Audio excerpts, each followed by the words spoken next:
Well, hello there. Do you know what? It's always the same. When I think about changing how I'm going to introduce the programme, I think, right, I'm going to start, instead of going, hello, welcome to Meanwhile in the Falklands, which I can just run off my tongue, I thought I'll try, hello there. And then I just get lost because it's just totally off script. I don't do off script. Hello, Steve. You're sitting on my bed with me. I am. Hello. How are you, listener? Hello, listener. So we're on the bed again. Yes, thank you for asking. My back is a little bit better, but I'm still not brilliant. So I'm spending most of my time sitting in a relaxed position and taking medication. But anyway, let's go on with the show. It's we haven't spoken to you for 2 weeks, although the podcast we recorded 2 weeks ago didn't go out until last week, so you think you only heard us last week, but it was actually 2 weeks ago.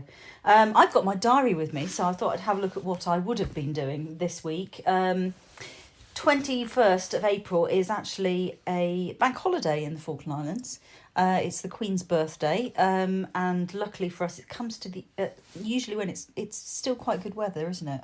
Queen's birthday. Yeah, normally, because and it's a good job really, because the governor wears his traditional regalia at the parade, which includes a helmet with ostrich feathers on, indeed. Which can absolutely blow apart if it's a particularly blustery day. Now, there's a former governor of the Falkland Islands who told me that the only reason the guides or scouts are sort of surround the governor at that point is so that they can catch the hat when it gets blown off. Because there's lots of wind in the Falkland Islands.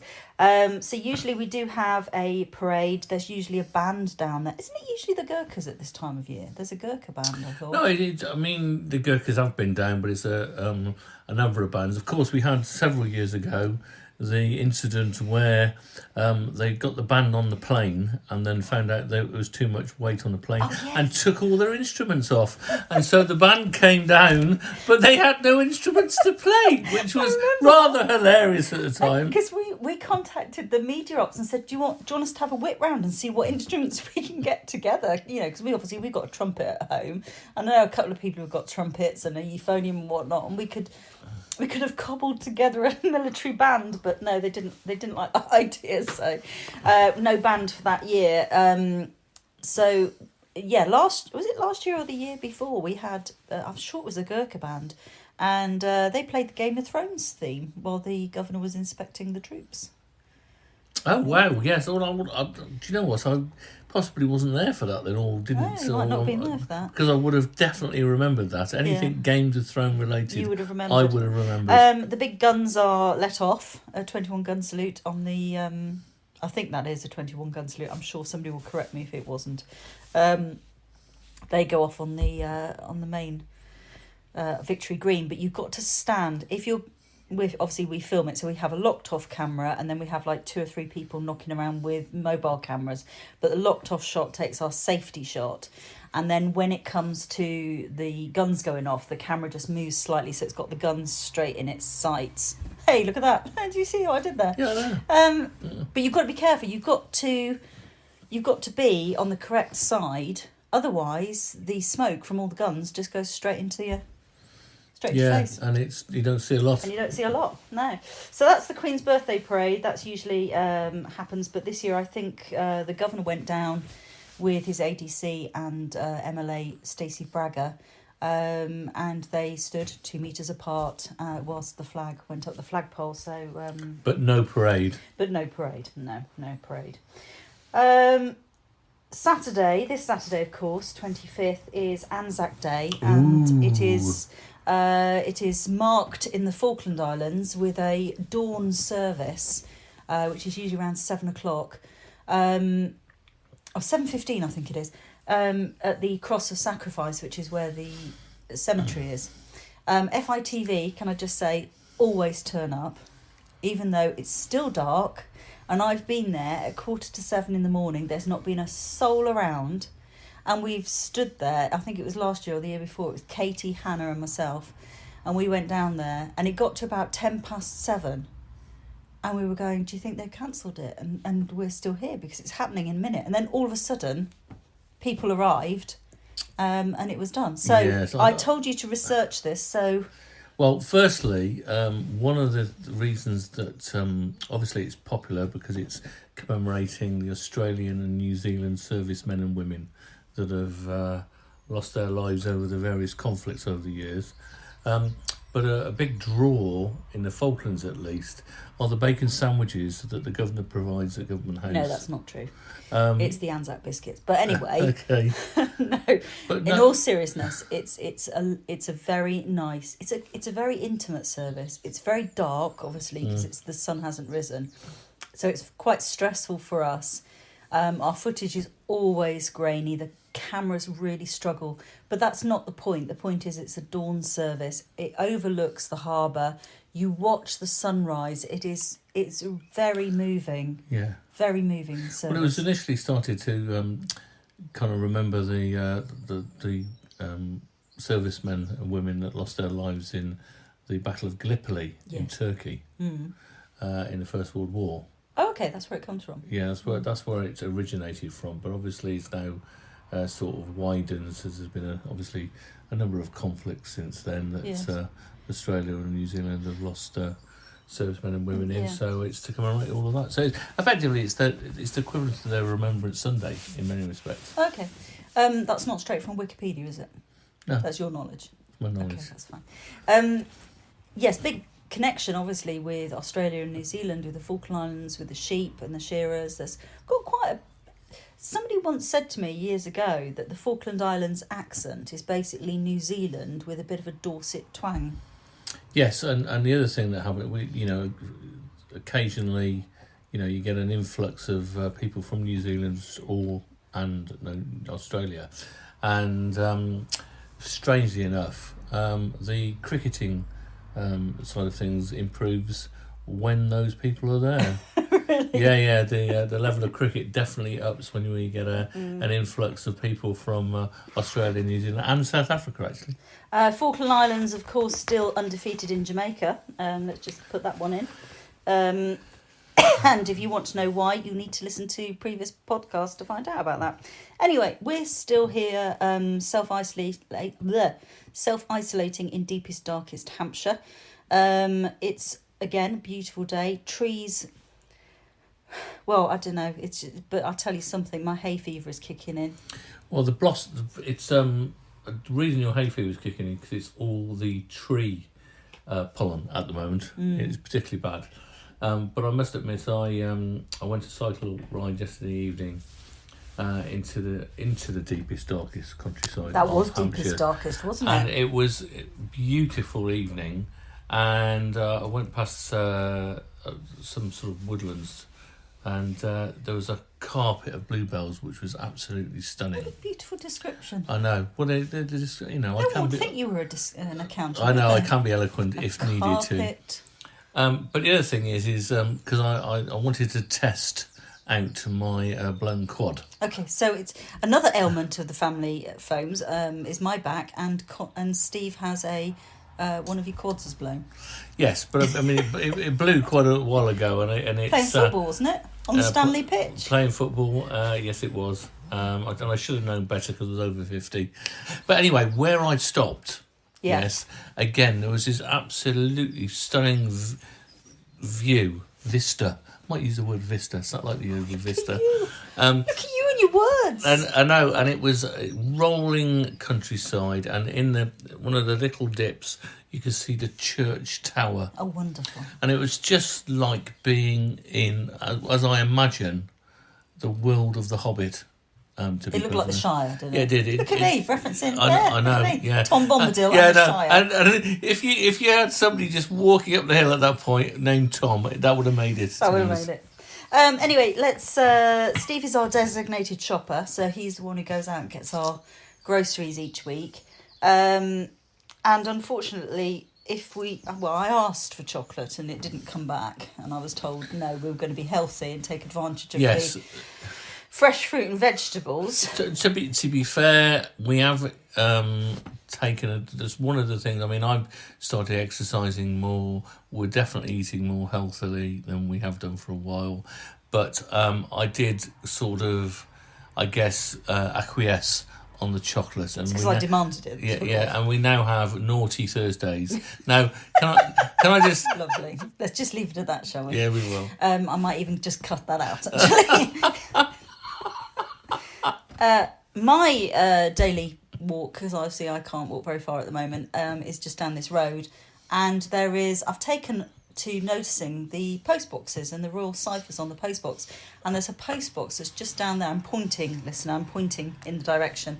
There's a post box down there, and the royal cipher on it is for Edward the Seventh, and he reigned from 1901 to 1910, and it's literally just down there. It's like a piece of blinking history, like within spitting distance. Yeah, I mean, the other day, listener, we were going out to get our eggs from our egg supplier, and Paula made me stop on the way back because there was a letterbox. Oh, now this one's a really good one. So I saw this on Twitter, somebody who lives near here, and so we came back from collecting the eggs in that direction, and there's a post box there that is Edward the Eighth, who is the one that the Queen's uncle who abdicated, and there were only, what did I say? It was only 300 of them made or something. No, and there's 130 left. Yeah, you said there was 137 left, but I don't know how many originally made, but there wasn't that many.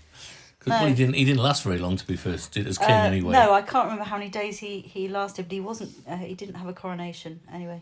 Moving on from there, hey, are you hearing me when I'm playing my ukulele, by the way? Oh my goodness, it's just like angels are playing a harpsichord at times. Oh, stop it. So I've turned the page in my diary to see what I should be doing next week if I were in the Falkland Islands. And on Wednesday the 29th, I've just got need dead bodies, which... Right. Yeah, I'm not really sure why I needed dead... I think it was a police exercise. I think the police had contacted me in my role as secretary of the drama group because they needed some dead bodies for an exercise or something. Yeah, they often ask for volunteers to pretend to be wounded or incapacitated, but obviously they've gone a bit further on that and wanted dead ones. Dead. Yeah.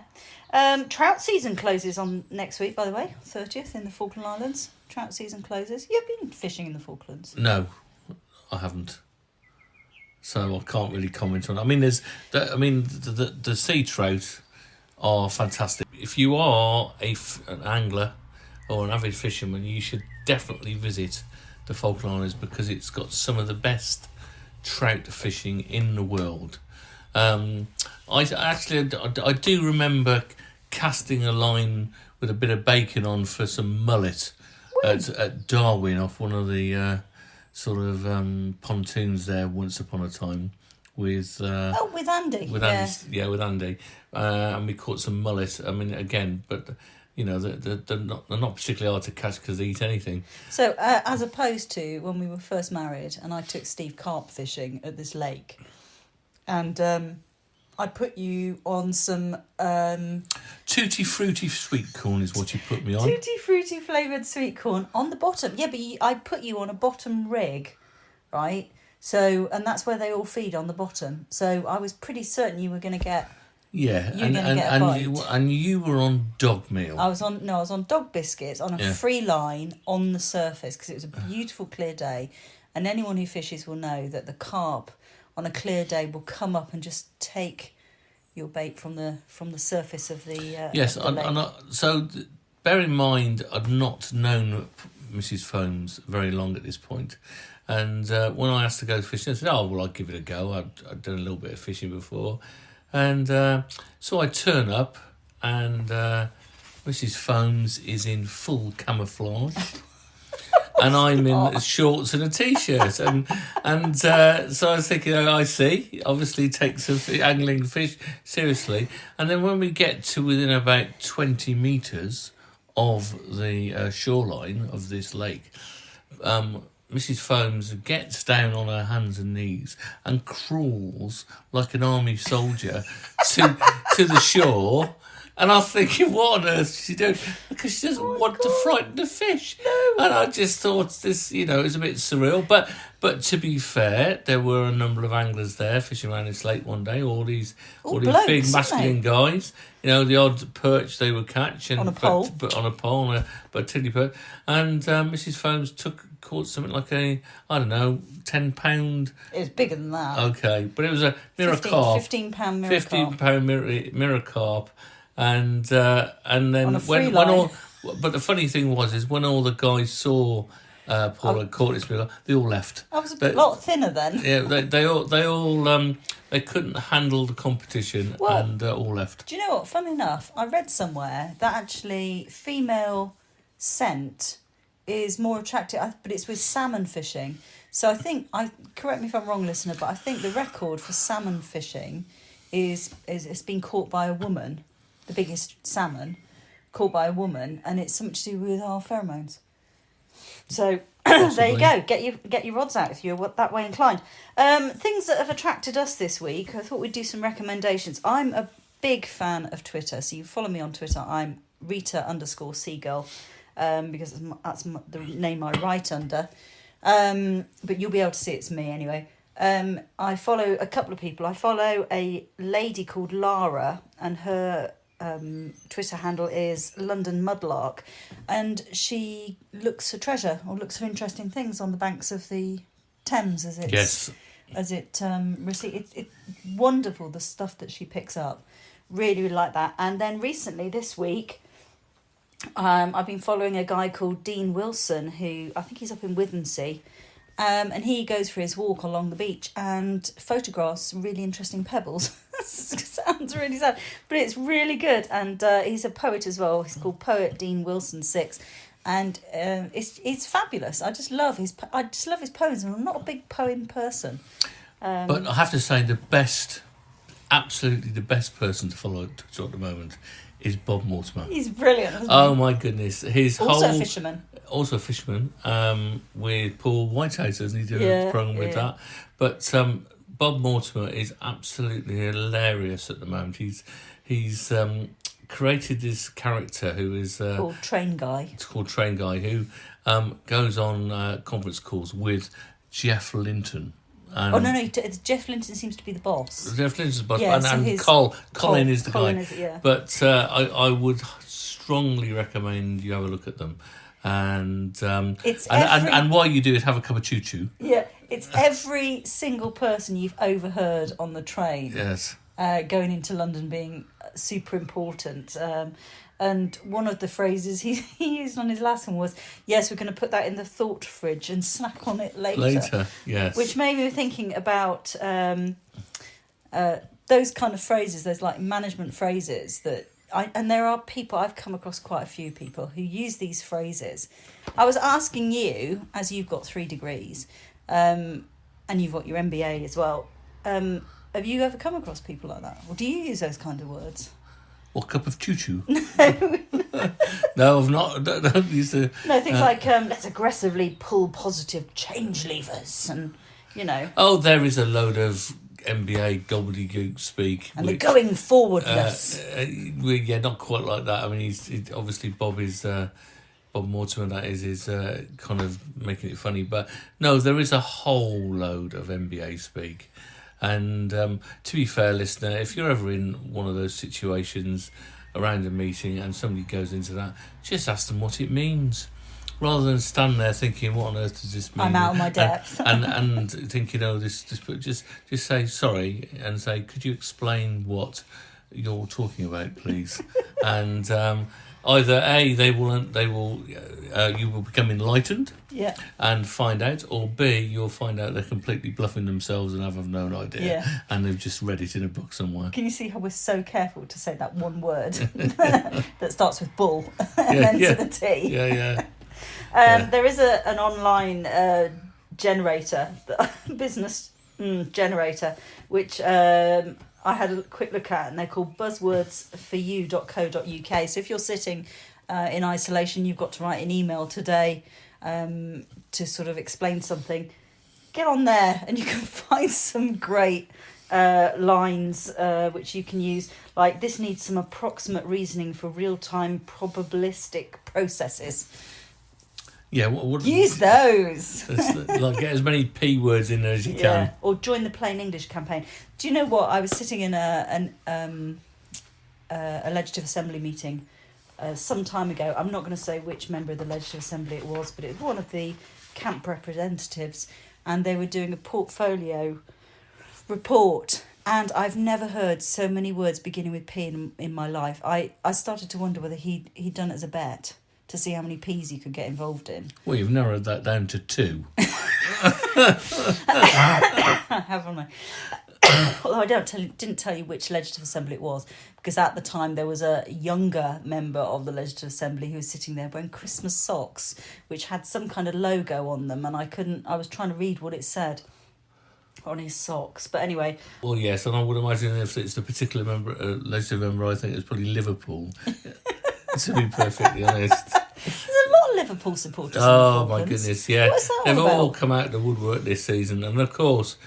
oh, look, bit of sport for you, I know, Stephen. yes, look. the interesting thing is here, will Liverpool, after 31 years, actually win the English Premiership for the first time? I mean, they're miles ahead, but of course it's been suspended. But would they do that? Would they crown them as champions? Even Well, though no one's had the chance to. There is, well, not as yet, and of course there'll be a whole load of wranglings and negotiating and everything like that, but and it's unprecedented that a football league hasn't finished. But for instance, the Scottish leagues, not the Premiership, but leagues 1, 2 to 3, have managed to get all the clubs to decide on the outcome, and they've decided on who's being promoted, who's being relegated, and everybody has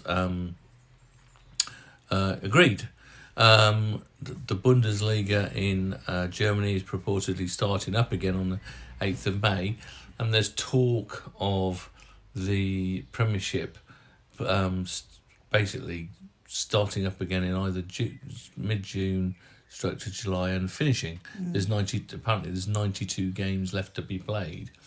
But you know, as nobody knows, you know, when this is social distancing and the lockdown measures are going to be sort of taken off or less restrictive, nobody can really quite make a decision yet. So obviously one of the options is that the Premiership is just, that's it. It never finished and we start again. And I think most Liverpool supporters would be completely gutted about that, because they were so far ahead. Who was second? Man City were second, and they were, I can't remember now, it might have been 21 points behind. So if they'd won every single game since the Premiership, look at me asking proper legit football questions. If they'd won every single game after everything had been suspended, would they have had a chance to beat Liverpool? Well, no, it's not so much as Man City winning all their games. It's more of Liverpool only needed to win, I think, 3 more games. Oh, okay. 3 more games out of the, would be, I think it was 9 remaining games. And then there would be no catching them. And that would have been it. Okay, so theoretically then, Liverpool could have lost every single game that they had left, and Man City could have won every single game they had left, and they would have swapped places. Yes, theoretically, but I'm not being funny. I could not have seen Liverpool losing all of their remaining games. See, this is what's great about Steve, listener, because Steve is a football fan. He supports Aston Villa, but he's a football fan, and that's what I've always admired about you, because you genuinely like watching football, no matter what it is, as long as it's, you know, people are giving it their all, sort of thing. Yeah, oh no, I love. I mean, I've been to Wembley to see at the time the Championship playoff, and that was between Bristol City and Hull City when Hull City won 1-0. I've been to see an FA Trophy final, which had Torquay United in. Can't remember the other team, but Torquay lost, unfortunately. Sorry, here we go. Every football game, Mr. Foams has seen. But you know, so I genuinely will go. You know, I do enjoy watching Villa. I'd say that reservedly. Well, we went, didn't we? I can't remember what... you'll remember who they were playing. And didn't it get to something like 4-0? Villa were losing 4-0. There's about half an hour to go or 10 minutes to go? No, there's only 2 times in my Aston Villa washing career where I've left Villa Park early. But the game that you're talking about was against Spurs, and Villa were 3-0 down and just playing absolutely atrociously. And after 72 minutes, I said to everybody, "Do you want to go?" So we left. Everybody, that was us and the girls. Yeah, and we walked round the North Stand, and there was this almighty eruption, and my daughter said, "Look, Dad, Villa got one back," and I said, "No, that Spurs have scored another one," and they had Spurs had gone 4-0 up, and it was just one of the worst games I'd ever seen at Villa Park, to be honest. Top tip to anyone listening who fancies going to Villa Park when the lockdown is over, go to Trinity Road because they've got chips. Because the last time we went, we had to go to the Doug Ellis stand and they didn't have any chips. Anyway, that brings us to... Look at that. Well, it was a proper programme. End on sport. Yeah? Oh, my goodness. That comes to the end of the podcast for us this week. If you've noticed any disjointedness in there, it's because I had to cut things out. And if you'd like to engage with us, just drop us a line, stationmanager@fitv.co.fk. Follow me on Twitter. Give me a follow at Rita_Seagull. I'm just going to plug that because I'm just going to. Yeah. And have a look at the FITV Facebook page for updates and whatnot. They're doing a fabulous job up there. Down there, rather. So, stay safe, wash your hands, stay indoors, wash your hands for at least 20 seconds. You've got to sing 2 verses of Happy Birthday. And we will see you next week. Bye now. Bye.